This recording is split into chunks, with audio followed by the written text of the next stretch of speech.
The polished granite and steel of the Harmony Square business district shone under the midday sun. It was a place of clean lines, sharp suits, and hurried conversations. People moved with purpose, clutching paper coffee cups and leather-bound tablets, their footsteps a quick syncopated rhythm on the pavement.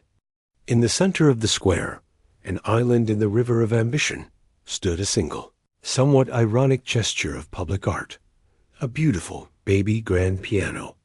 Its glossy black surface reflected the shimmering glass towers around it. A small brass plaque read, "Play Me." Most people passed it with a glance.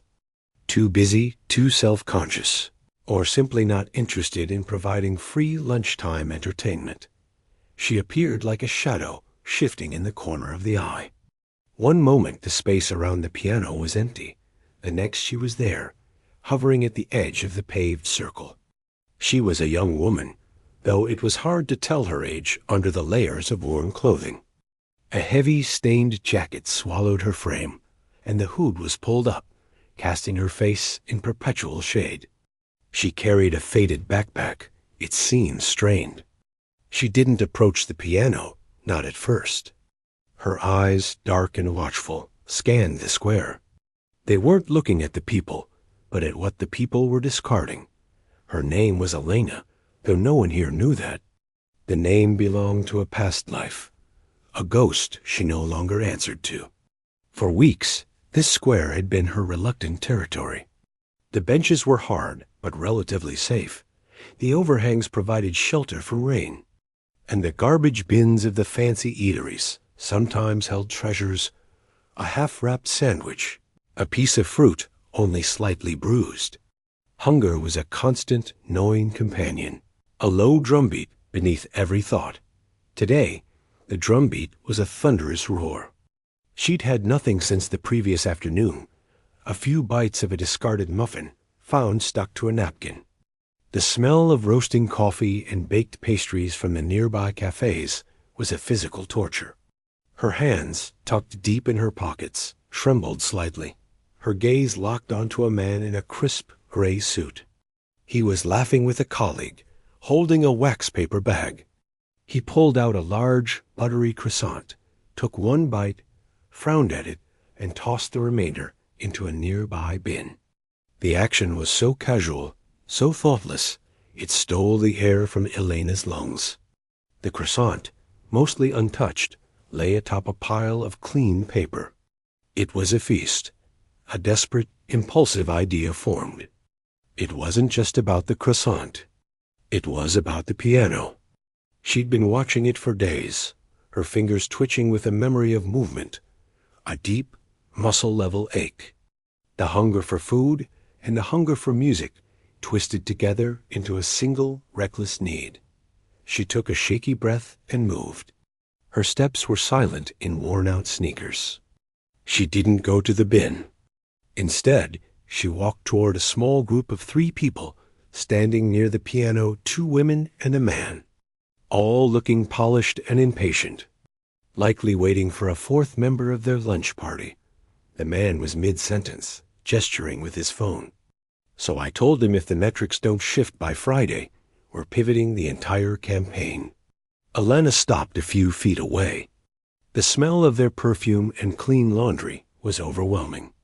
She felt 100 times more visible, more grimy. Her throat closed up. Just walk away, a voice inside her pleaded. Go to the bin. Grab it when they leave. But the piano loomed behind them. A silent siren call. The man noticed her first. His cheerful, businesslike expression faltered, replaced by a flicker of annoyance at the interruption. His eyes did a quick, dismissive sweep of her appearance. His friends turned to look. Can we help you?" One of the women asked, her voice polite but cool, putting up an invisible wall. Elena's voice, when it finally came, was rough from lack of use and tight with fear. It was little more than a whisper that she had to force into the air. She started, then swallowed. The piano. The man raised an eyebrow, a smirk playing on his lips. He was used to being in control of situations. What about it? It's for anyone. Elena's eyes darted from his face to the discarded croissant in the bin and back to the piano keys. The connection was so clear in her head, but the words were impossible. She tried again, forcing the sentence out. Can I play? For a piece of food? There was a beat of silence. Then the man's smirk widened into a full, incredulous smile. He glanced at his friends as if to say, Asterisk, can you believe this? A short, sharp laugh escaped him. Seriously? Like a street performer? He looked her up and down again, a humor in his eyes devoid of warmth. You know you're supposed to have a hat or a guitar case for that. His friend, the woman who had spoken first, shifted uncomfortably. Leave it, she murmured, but she didn't intervene. The man was enjoying the audience. He fished in his pocket, pulled out a $1 coin, and with a flick of his wrist, sent it spinning through the air. It landed on the piano bench with a dull clink. Go on then, he said, his voice loud enough now to draw the attention of other people nearby. Let's hear it. Give us a show. He crossed his arms, settling in for what he assumed would be a pathetic spectacle. A few others in the square paused. A couple carrying shopping bags stopped to watch. A barista from a nearby coffee shop wiped his hands on a towel and leaned in the doorway. Phones, which were almost always in hands, subtly shifted angle. No one was filming yet, but they were ready. The atmosphere shifted from busy indifference to a cool, anticipatory curiosity. They weren't expecting music. They were expecting a punchline. Elena felt the heat of a dozen eyes on her. Shame washed over her, hot and prickly. The $1 coin on the bench seemed to glow, a symbol of her humiliation. For a second, she wanted to bolt, to melt back into the alleyways from whence she came. But the hunger, both physical and that other, deeper kind, anchored her feet to the spot. That croissant. And the keys. Those beautiful, terrifying, pristine keys.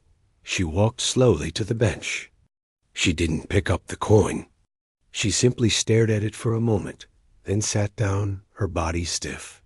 She pushed back her hood, revealing a face that was younger than expected, but hardened by a life outdoors, framed by dark, matted hair.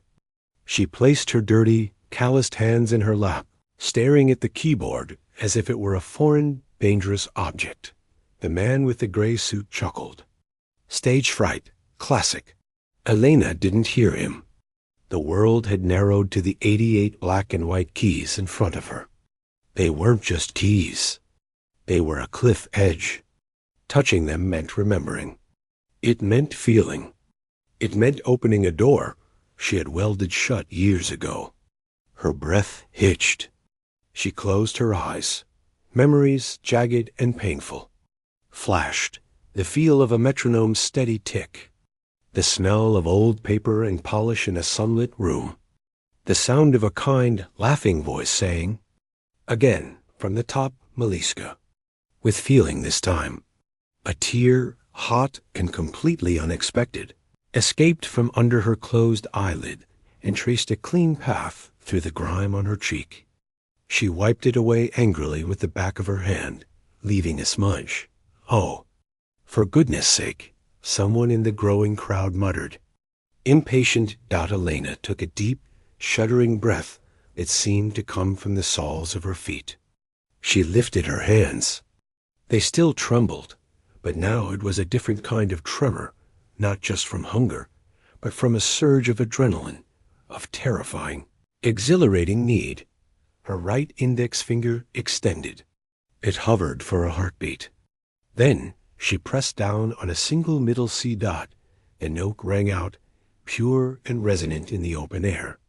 It was just one note. Ordinary. Simple. Then she pressed another. And another. The first few notes were clumsy, childlike, a simple, mournful little scale that wavered and stumbled. It was the sound of someone trying to remember how to walk. The man in the suit nodded, his prediction confirmed. There it is, he said to his friend. not bothering to lower his voice.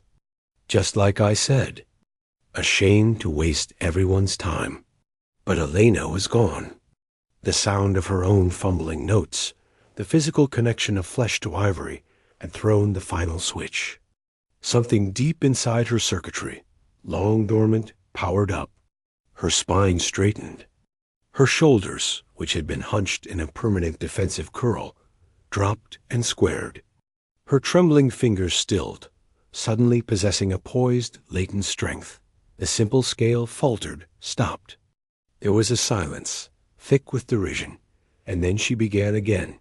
Her left hand came down in a powerful, deep, rolling chord that seemed to vibrate the very pavement. It was a sound of immense sorrow and depth. Before the sound could fade, her right hand flew across the keys. Not in a stumble, but in a breathtaking, cascading run of notes, complex, precise, and achingly beautiful. The crowd's smug murmurs died instantly. The melody that exploded from the piano was no simple tune. It was a storm. It was a heartbreaking and trying to mend itself in the same moment. It was Rachmaninoff. The notes poured out of her, a torrent of technical brilliance that seemed impossible from those ragged sleeves. Her face, once tight with fear, was now a mask of intense, raw concentration and pain. Her eyes were open, but saw nothing of the square, nothing of the stunned faces. They were looking inward, at the memories, at the fire, at the loss, at the years of silence.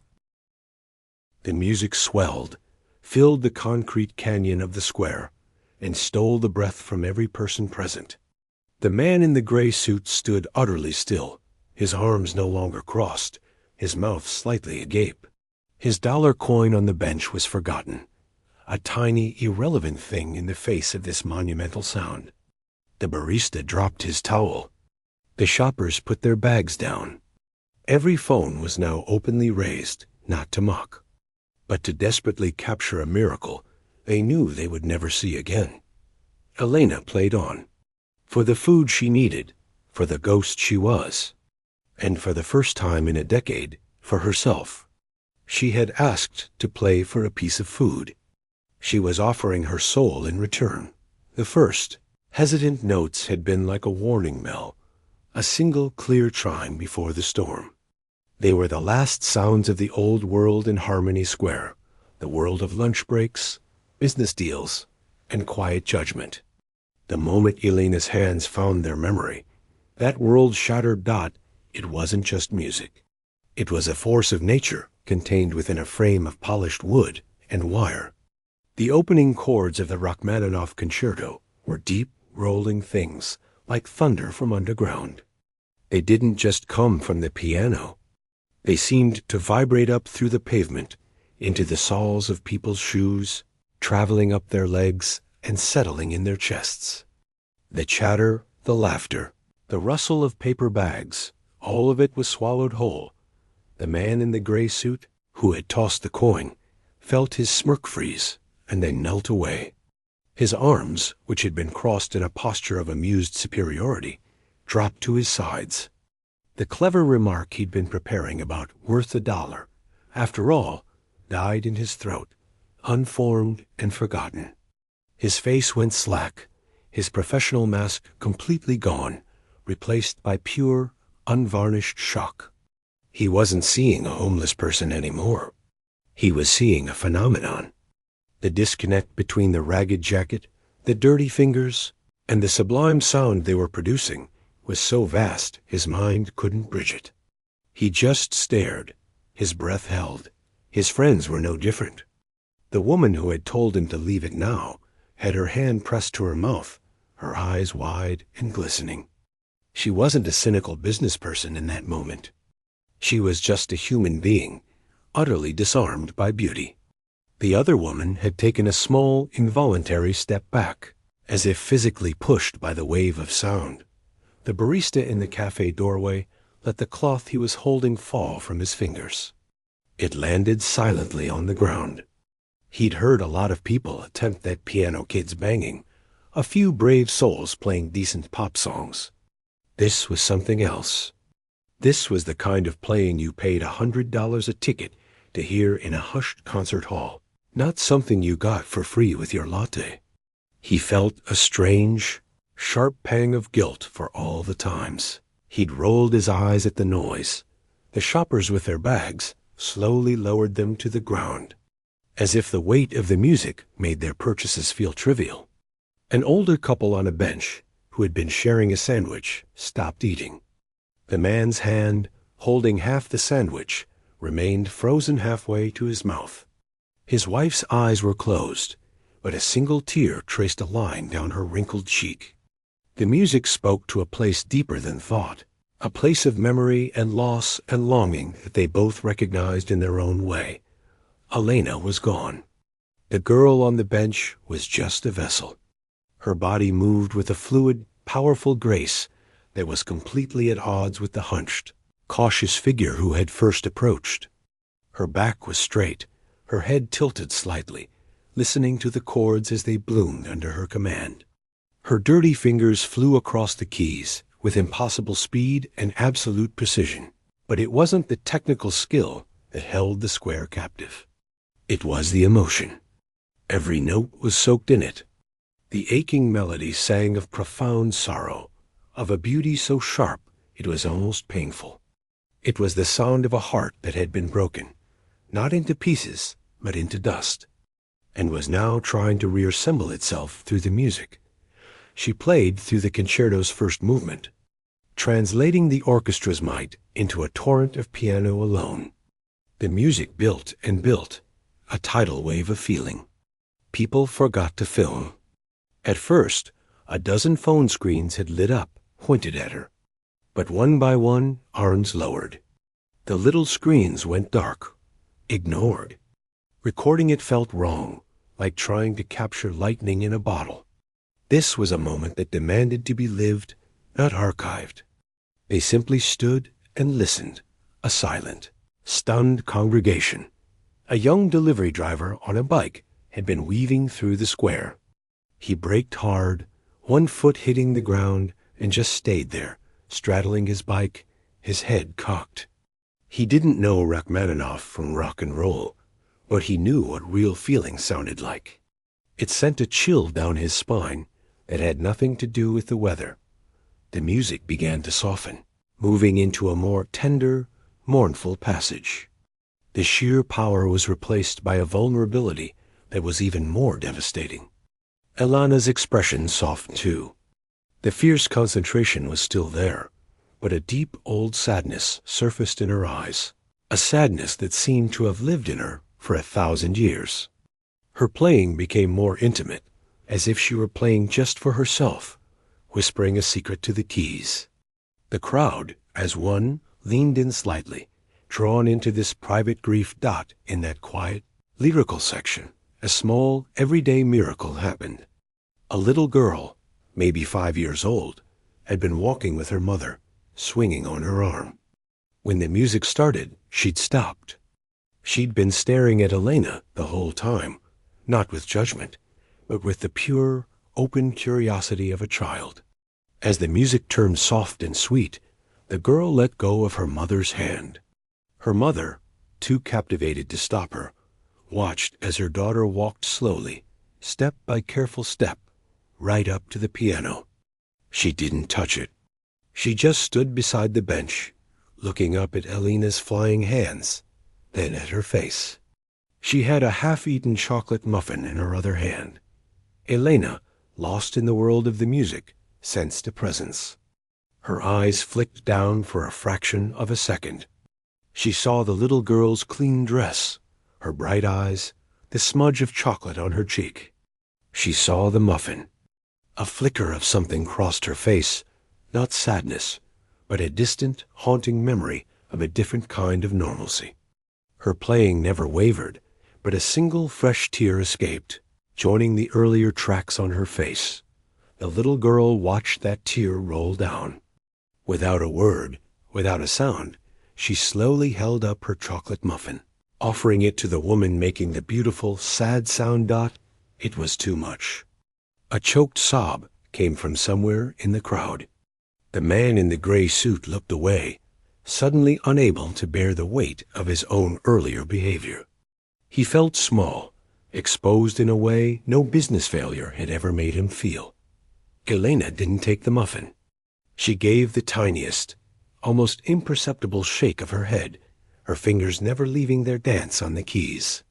But she offered the girl a small, trembling smile, a real one, brief and full of a terrible, gentle kindness before turning her gaze back to the music. The final section of the piece approached. The energy built again, not in sorrow now, but in a furious, magnificent resolve.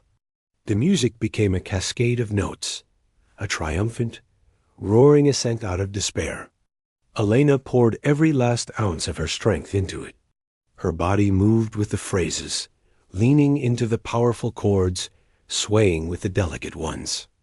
It was a physical, emotional, and spiritual exorcism. And then, it was over.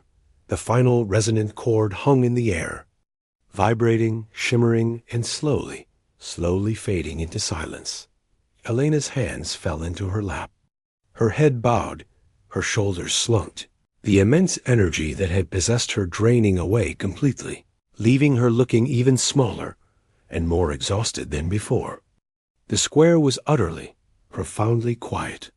The normal city sounds, the distant traffic, the hum of air conditioners rushed back in, but they sounded foreign, like an intrusion. For a long moment, no one moved.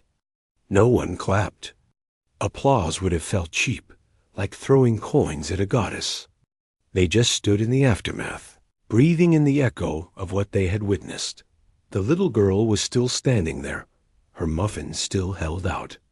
Her mother finally moved, stepping forward quietly to gently guide her daughter back. She mouthed the words, "Thank you," to Elena, who didn't see it. Slowly, people began to move. They moved slowly, carefully, as if waking from a deep sleep. The man in the gray suit finally looked back at Elena. His wallet was in his hand, but he didn't pull out money. He looked at the dollar coin still sitting on the bench, a monument to his ignorance. He simply put his wallet away, turned, and walked off, his head down.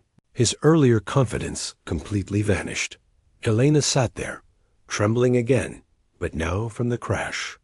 The hunger was back, a sharp physical pain in her stomach. The croissant was still in the bin.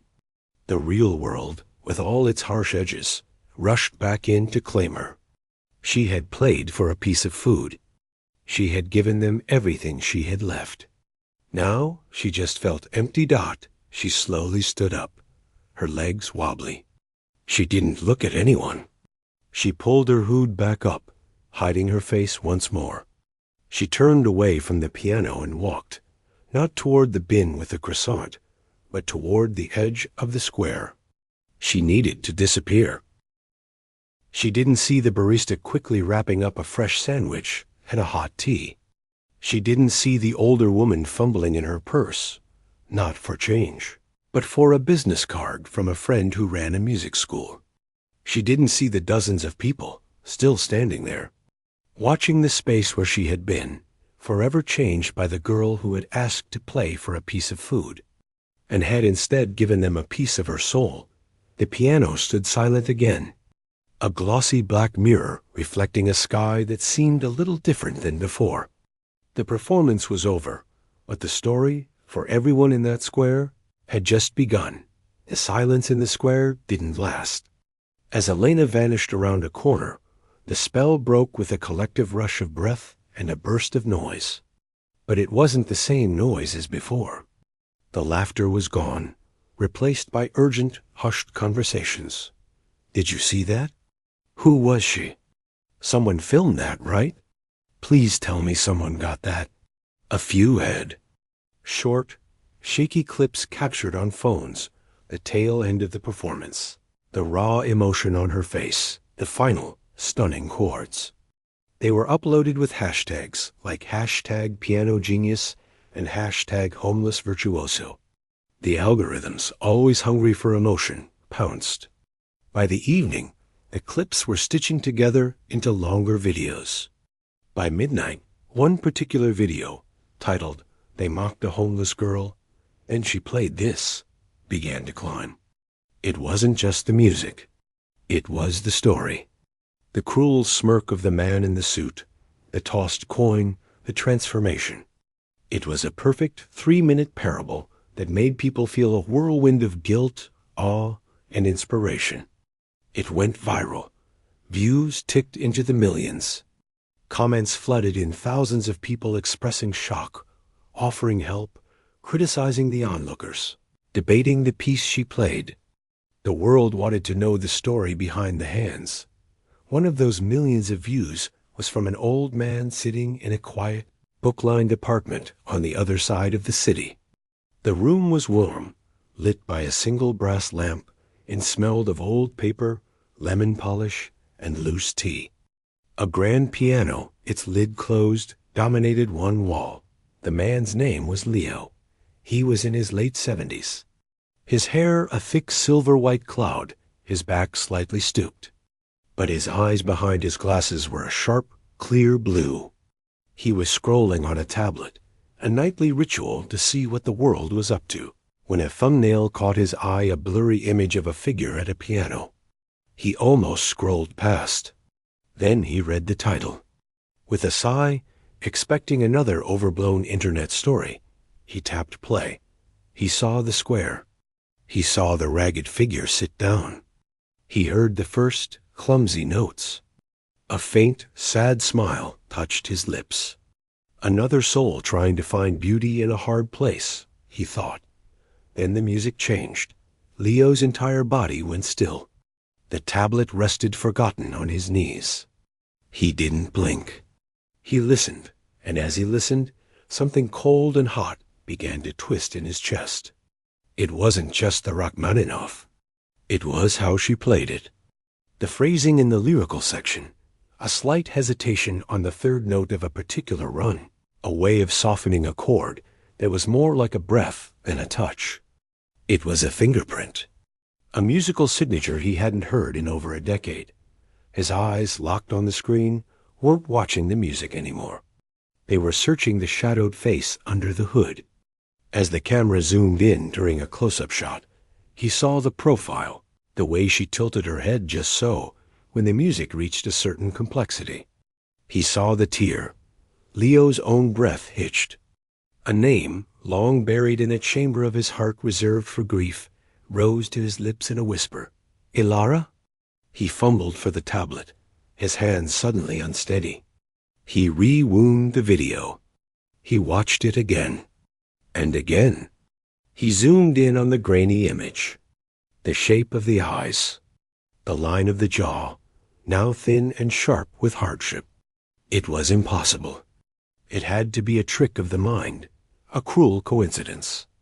The girl he remembered, his brightest, most devastating student, was gone, lost in a tragedy years ago. He had mourned her. He had attended the memorial for what it was worth when there was no body ever found. But that phrasing, only one person in the world played it that way. He had taught it to her himself in this very room. It is not a note, Meliska, he could hear his own younger voice saying. It is a sigh. You must let the piano sigh. He stood up, pacing the worn Persian rug. His mind raced. The fire. The terrible news. The parents lost. The child, his 10-year-old prodigy, Alara Vance, presumed perished. The foster system, a vague, bureaucratic rumor he tried and failed to penetrate in his grief. He'd been told she was placed elsewhere, then that records were sealed, then nothing. He was just her piano teacher, not family. He had no rights. Eventually, he had to accept she was lost to him, perhaps to everyone. But this specter on a public piano. He knew he had to find her, not to get a viral video, but because if there was even a 1% chance it was her. He owed it to the memory of her parents, to the talent that had been like a small, fierce sun, and to the child he had loved as his own. He also knew the internet beast. It would find her, but it would consume her, chew her up for content, and spit her out. He had to get there first. The next morning, Leo was in Harmony Square. He looked out of place in his tweed coat and scarf among the business casual crowd. He went to the piano, running a hand over its lid. He talked to the barista, who remembered everything in vivid detail. "She just left, man." "Went that way," the barista said, pointing. "Looked totally wiped out. A couple people tried to stop her, offer her stuff, but she just shook her head and kept walking. Like she was scared of us." Leo asked if she came here often. The barista shrugged. "Seen her around the edges for a few weeks. Never saw her play before. Never saw her beg before either. Not really." That was new. Leo spent 2 days searching. He walked the streets around the square, showed a printed still from the video to shopkeepers and street cleaners. He visited shelters, but they were careful with information, and he was just an old man with a wild story. He was about to give up, thinking it was a ghost he'd chased, when a city sanitation worker, taking a break on a bench, glanced at the photo. Oh yeah, the piano girl. She sleeps sometimes in the old subway tunnel access on Willow, the one they sealed off. Keeps to herself. Quiet. It was a lead, thin as a thread. That evening, as dusk painted the city in gloomy purple, Leo stood before a rusted chain-link fence, blocking an old service staircase leading underground. A section of the fence was bent back, just enough for a slender person to slip through. His heart hammered against his ribs. This was a bad idea. He was an old man. This was a dark, unknown place, but he heard the music in his head, the sigh and the phrase. He bent with difficulty and squeezed through the gap. The staircase led down into damp, concrete darkness, lit only by a distant, flickering streetlight from the grate above. The air smelled of wet stone and earth. And then he saw a faint, warm glow. A camping lantern. Turned low dot, she was there. Sitting on a folded blanket, her back against the curved tunnel wall, hugging her knees. The hood was down. In the soft light, she looked younger and older all at once. She was eating something from a tin can, her movements slow and mechanical. She heard his footsteps and froze, her head snapping up. Her eyes, wide and fearful in the gloom, met his. She shifted, ready to bolt like a cornered animal. Leo stopped immediately, keeping his distance. He held up his hands, palms out, to show he was no threat. His voice, when he spoke, was soft, barely above a whisper, but it seemed to echo in the tunnel. "I'm sorry to intrude," he said. "I've been looking for you." She didn't speak, just watched him, every muscle tense. "I saw the video," he continued gently. "The one from the square? You played Rachmaninoff's second concerto, but you played the Adagio section. You played it with a sigh, on the G minor transition. A flicker in her eyes. Not recognition, but confusion. How did this old man know that? It's a thing I once taught a little girl," Leo said, his voice growing thicker. "A very, very gifted girl. She had hands that were too big for her body, and a laugh that sounded like bells. Her name was Alara." The name acted like a physical blow. Elena flinched hard, as if struck. The tin can clattered to the concrete floor, spilling its contents. She stared at him, her face a mask of pure, unguarded shock and pain. A decade of walls, carefully built, cracked in that instant. Leo took a cautious step closer, his own eyes filling. "Alara?" He whispered again, the question hanging in the damp air. She shook her head rapidly, back and forth, but it wasn't a denial of who she was. It was a denial of the past, of the name, of the memories it unleashed. A small broken sound escaped her, a whimper of pure anguish. "It's you," Leo breathed, the truth now undeniable. He didn't see the grime or the ragged clothes anymore. He saw the little girl who used to fall asleep on his sofa after lessons, the one who called him Maestro Leo in a silly, formal voice. The grief of the lost years crashed over him. "Oh, my dear child, what have they done to you?" He didn't move to hug her. He knew any sudden movement would send her running. He just stood there, a few feet away, letting her see his tears, letting her see the truth of his recognition, which held no pity, only a devastating, familiar love. Slowly, Helena's own defenses crumbled. The fierce survivalist hardness melted from her expression, leaving behind the wounded, exhausted girl beneath. She looked at him, really looked, and perhaps something in the slope of his shoulders, the kind, weary lines of his face, pierced the fog of years. Her lips moved. No sound came out at first. Then a rasp, so quiet it was almost inaudible.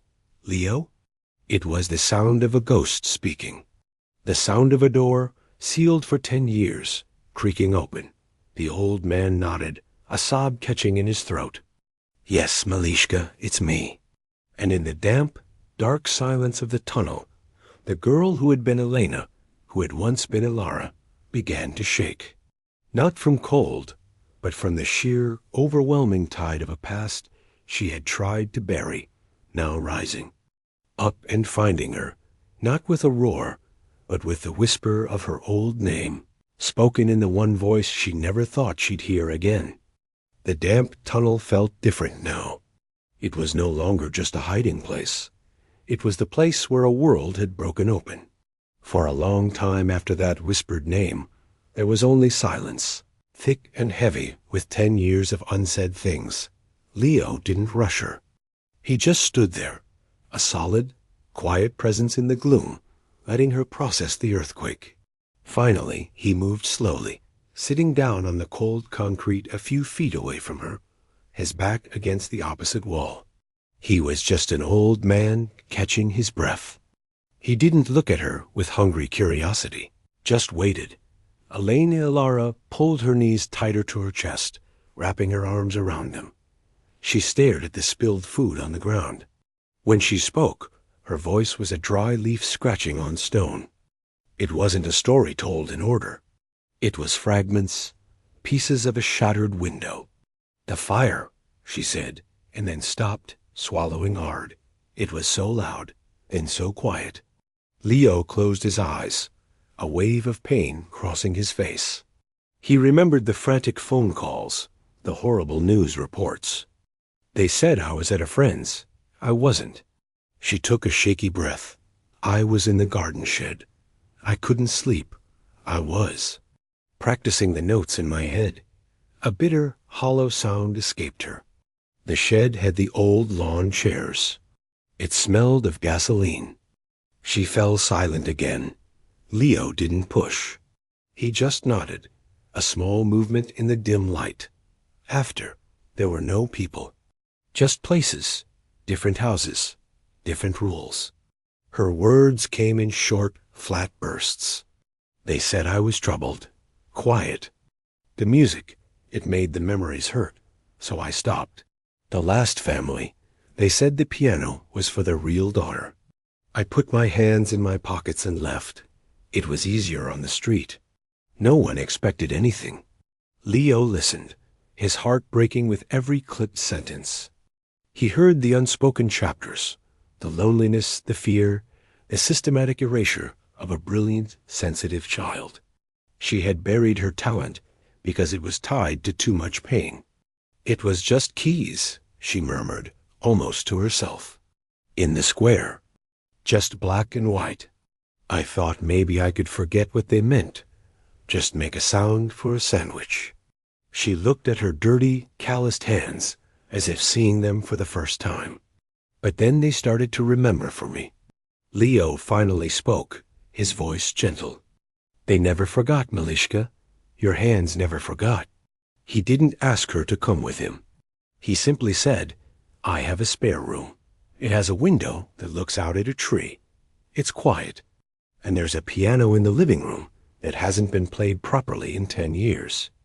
It's very lonely." She looked at him, her eyes searching his for pity, for obligation. She saw only grief and a deep, steadfast kindness. After an eternity, she gave a single, almost imperceptible nod. The first days in Leo's apartment were like moving through a dream. A warm, clean, terrifying dream. A hot shower felt like a strange assault. A soft bed was too soft, and she slept on the floor beside it for the first week. The smell of food cooking in the kitchen was overwhelming. She was quiet, ghost-like, jumping at small sounds. And the piano, the grand piano with its lid closed. It was like a sleeping giant in the room. She would walk wide circles around it, her body tense. Leo was patient. He didn't force her to play. He didn't force her to talk. They existed in a quiet companionship. He would make tea. He would play old records, sometimes classical, sometimes jazz. He'd talk about the music, about the composers, not as lessons, but as stories. Listen to how Debussy paints the water here, he'd say. Or, this musician, he had a heart even more broken than yours. Listen how he fixed it with these notes. Slowly, the tight knot inside her began to loosen. One afternoon, about 2 weeks in, Leo was dusting the closed lid of the piano. Without a word, she walked over. She placed a single finger on the polished wood, then slowly, slowly lifted the lid. The familiar scent of felt and old resin and polish hit her like a physical thing. It was the smell of her childhood, of safety, of love. Her breath caught. Her right hand lifted. It hovered over the keys. Leo stopped dusting, holding perfectly still. She pressed one key. Middle C, the note hung in the sunlit room, pure and full. She flinched as if it had burned her. Then she pressed another, and another, a simple 5-finger scale. It was clumsy. Her fingers, strong from survival, were stiff from disuse. The scale was uneven, ugly. A sound of frustration escaped her. She slammed the lid closed, the boom echoing through the apartment, and fled to her room. Leo didn't follow. He just nodded to himself. The first battle had been fought. The fear was out in the open. The next day she tried again. This time she played the scale 3 times before stopping. The day after, she sat for a full 10 minutes, just playing scales, her brow furrowed in concentration. The rust was thick, but the metal beneath was still true. Meanwhile, the outside world hadn't forgotten. The video was still circulating. A local news crew did a piece on the mystery piano genius. People posted sightings. Offers for interviews, for talent shows, for record deals started to trickle in via comments and emails to the news stations.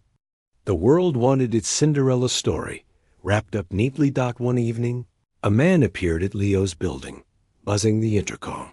He was the man from the square, the one in the gray suit.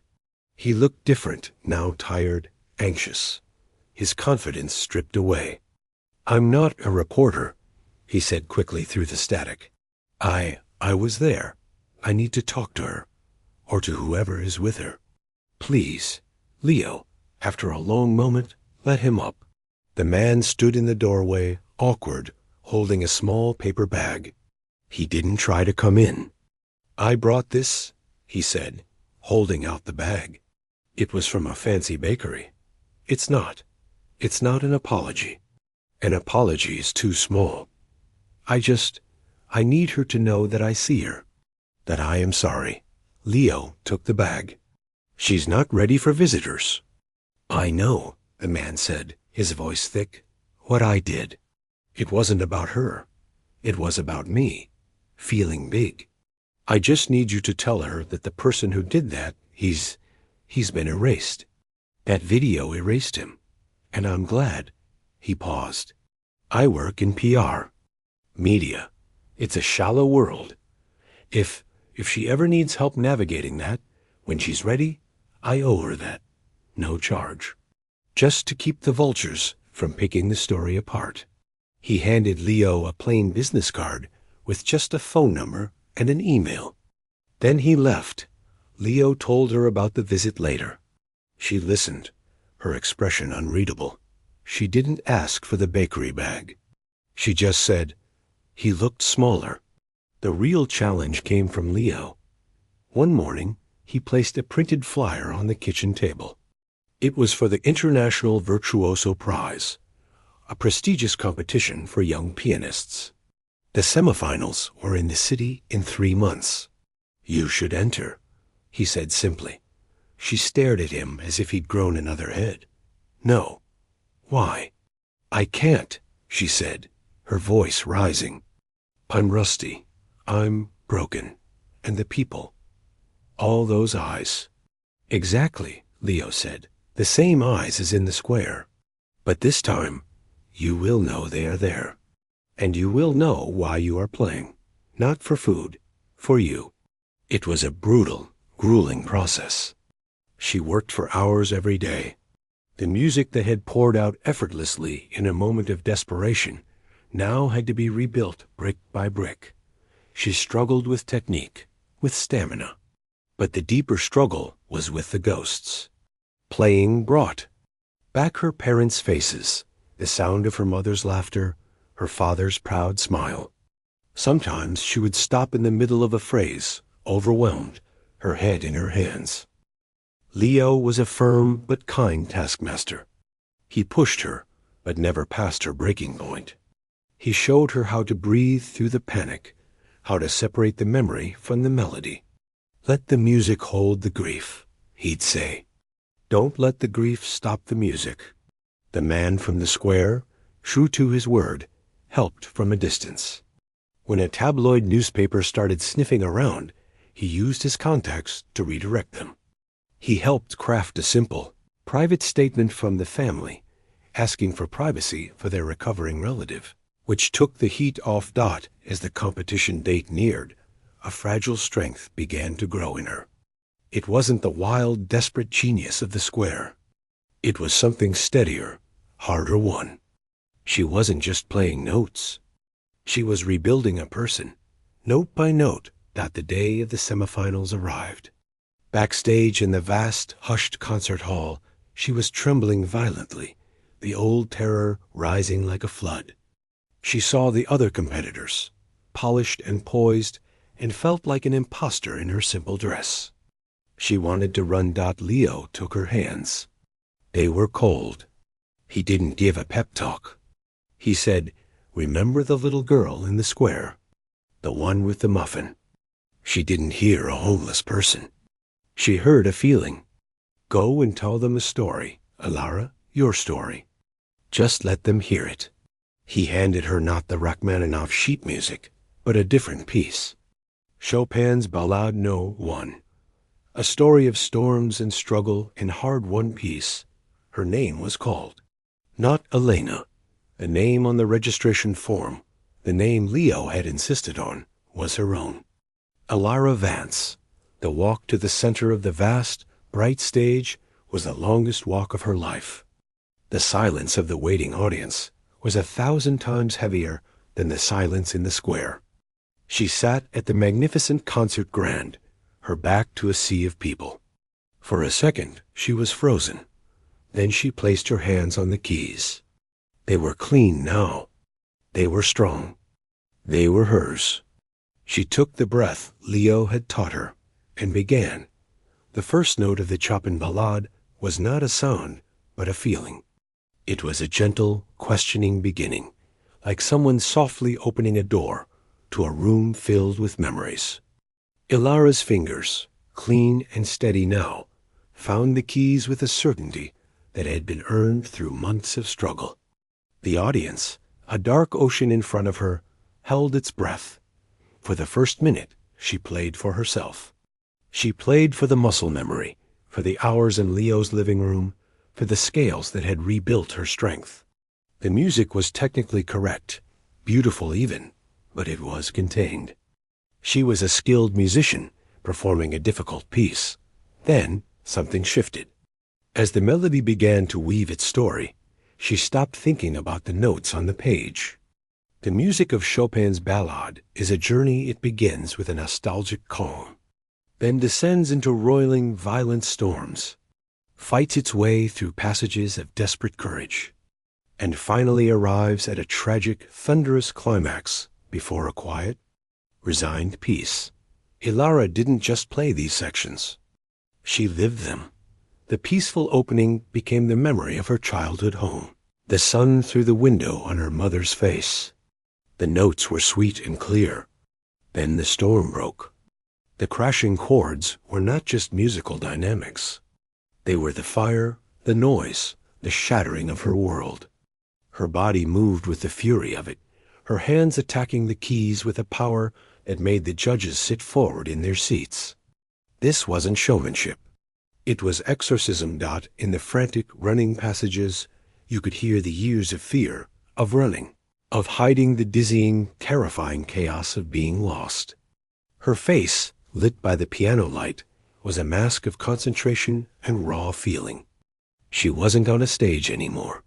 She was back in every cold night, every hungry day, every moment she had buried the girl she was.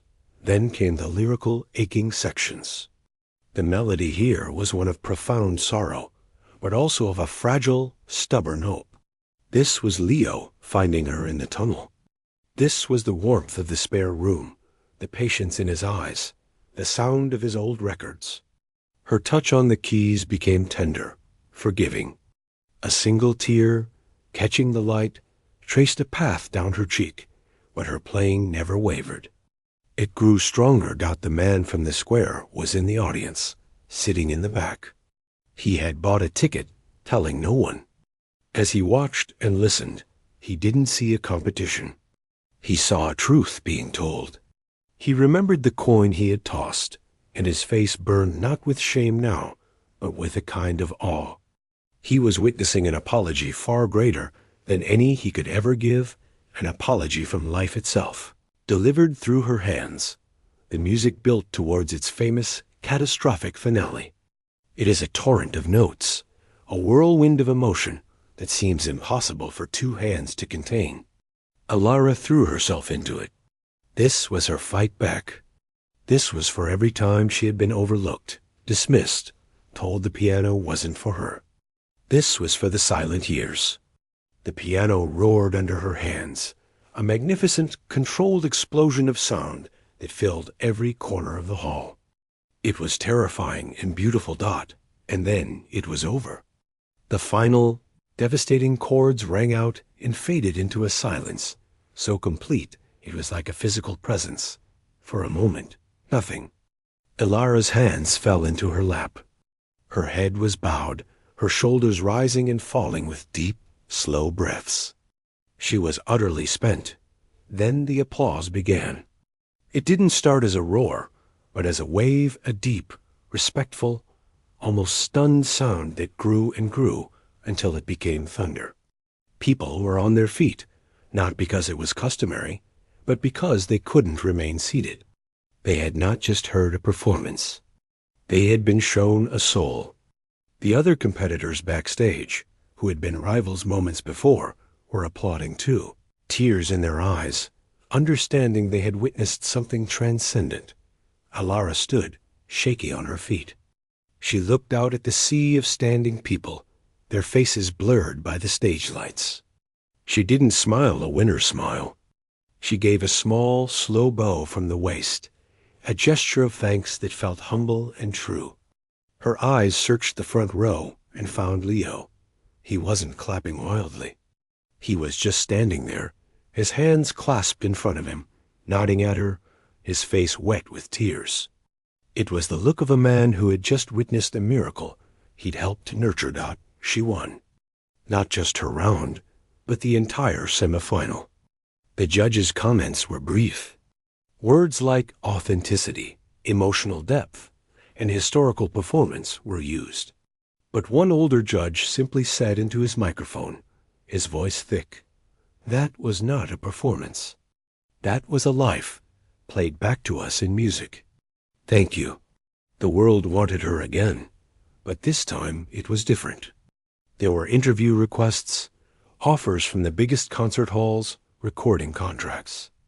But Leo and the man from the square, who now acted as a quiet advisor, helped her navigate it.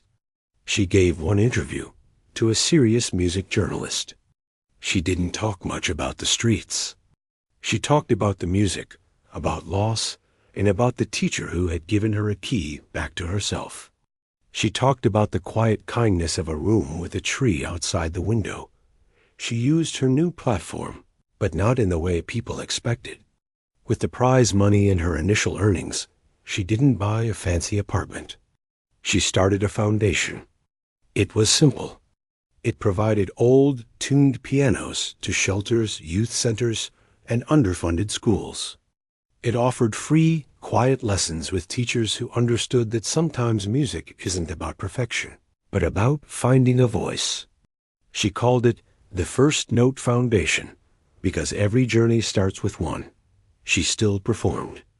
To packed halls where she would play Chopin and Rachmaninoff and Beethoven.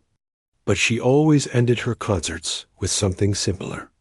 Sometimes a short, sweet piece by Schumann. Something that felt like a lullaby. Years later, on a cool autumn afternoon, she was walking through a different city park. She wore a simple coat, anonymous in the crowd. In the park, there was a public piano, its paint chipped, a few keys slightly yellowed. A teenage boy was tentatively picking out a video game theme, his friends laughing beside him. Elara watched, a small smile on her face. When the boy gave up with a dramatic sigh and walked away with his friends, she walked over. She sat down. She didn't play a grand concerto. She played a gentle, flowing piece by Debussy, Clair de Lune.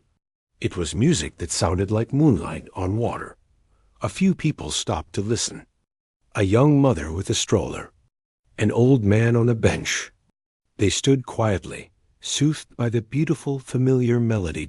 As she finished, a small girl, no more than 6, broke away from her father and came right up to the piano bench. She had wide, curious eyes. That was pretty, the little girl said. Elara smiled. Thank you. Can you play for a piece of food? The girl asked, giggling, repeating something she'd probably heard in a silly story. Elara's smile deepened. She looked at the girl, then at the piano. She thought of a square, a tossed coin, a hunger so deep it had cracked her open. She thought of the long road back. No, Elara said softly, her voice clear and calm. But I will play for you, just because. And she placed her hands on the worn keys once more, and played.